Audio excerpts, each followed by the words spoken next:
Hello, I'm Aid and welcome to our kitchen garden. If you haven't guessed by now, we're into autumn, a season of change, a time when us gardeners pack up, pack away and bed down for the winter months ahead. However, there are still jobs we can do for the growing season next year. And one of them is this, planting bulbs. So today I'm going to grab my gear, get out there and show you how it's done. For this demonstration, I'm going to be planting my bulbs in pots. So I'm going to need a pot, horticultural grit, Dalefoot bulb compost, and of course bulbs, tulips, daffodils and irises.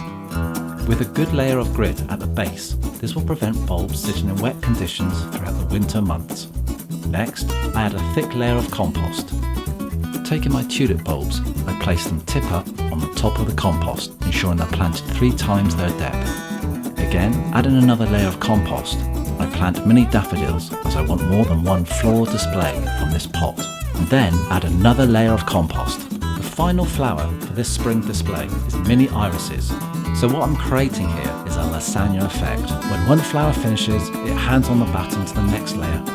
Place your pot somewhere bright, warm and away from cold winds.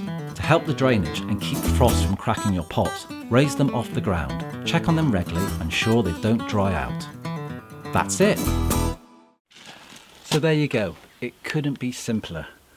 Right, 1 pot down, another 10 to go. Bye bye.